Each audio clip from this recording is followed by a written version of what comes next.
Hey everybody, Anthony, aka Hawkhammer here, bringing the news that Wave 9 Arc Exodus is now available for download. It was a long process, but it is now a done process, and a bunch of cards from the Arc Wave 1 are now available for download and use in both casual and competitive circuits. Now, I did specify there that a lot of Arc Wave 1 cards made it in. Not all of them. There are still some we are actively discussing and will be released in the future. Most, if not all, will have that happen.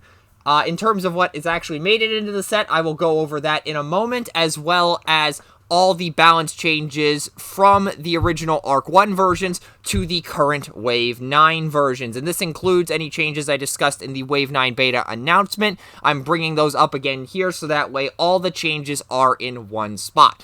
So with that, we'll start off with the battle cards. Here is the list of every battle card in the set. Note that Bellicosity, a replacement for the now banned Belligerence, and Mechastar, a previously released replacement for Fusion Borer, are in this set. Mechastar is in here because we needed an in-wave printing. This was a good slot for it. In terms of the changes, 300 TT Crusher Claw can now trigger via being put on a Guardian. Apex Armor's 2 triggers have been combined into one and can now only be put on Autobots.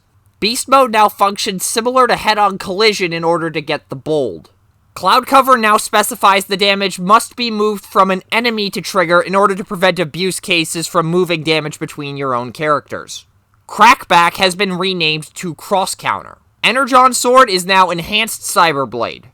Feral Tenacity now loses all counters when the upgraded character attacks, not at the end of turn anymore. Grimlock's Sword has replaced its black icon with a second orange icon. HM Laser Cannon is now Heavy Duty Plasma Blaster. Additionally, it now only does 2 damage to one enemy and 1 damage to all others. The green icon on Scan the Vaults is now a Specialist Hybrid Green. Starscream's cape is now an armor, and it's lost the text allowing you to have 2 copies on a character. The touch now only gives bold 3. This is Bad Comedy now makes you choose to either scrap an enemy utility or do a damage to an enemy without a utility. Trithilium Plating has lost the ability to put 3 copies in a single armor slot. Vampark Ribbon now requires 5 damage to activate the healing. Finally, Wanna Bet's reveal condition now requires battle cards to be put under an enemy character in order to prevent abuse cases with your own characters, similar to Cloud Cover. For the stratagems, here's that list, and Battlefield Dissonance is a stratagem that interacts with a combiner that we'll talk about in a moment. As for the changes, there's only 3.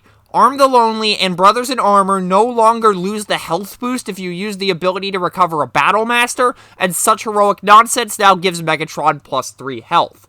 Finally, we have the characters. Here's that list. Note that Squawk Talk is now in the set and can combine with Beast Box to form Squawk Box, and Battlefield Dissonance is the stratagem to actually allow that. And in terms of the character changes, here's that list.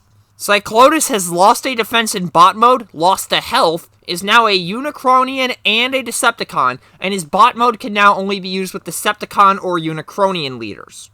Galvatron is also now a Decepticon and a Unicronian. Huffer has lost 1 health, can only recover blue utilities with his ult mode, and requires an upgrade to be scrapped to use his bot mode. Megatron's bot mode now triggers upon being KO'd without doing damage to him due to the banning of Peace Through Tyranny. Additionally, his weapon mode now cannot be replaced by any type of upgrade, which prevents Robust from triggering that ability, and his revive effect now puts 7 damage on him. Redwing's Revenge ability now only scraps 1 card from your opponent's hand. Rumble now only gets plus 2 attack by using his bot mode. Wheelie now has stealth against Decepticons and Quintessons, and his bot mode now requires scrapping a card with 1 or fewer icons to do the 2 damage. Windblade has lost 1 defense in both modes, is no longer a leader, and her ult mode now reveals the top 3 cards of your deck, allows you to take up to 2 of them, and put the remainder on the bottom. Basically, her ult mode is open agenda. Finally, this is a change from the beta to the release. Squawk Box's when this battles an Autobot trigger has changed to when this attacks an Autobot. And that's everything. Thank you so much to everybody who participated in this set's development, especially all of you that submitted feedback through the form that was provided. That data was crucial in making some of these changes happen, so we very much appreciate that. But with that, we'll see you for the next release, which is probably going to be Wave 9A. We will see what happens, though, so until then, have fun with Wave 9.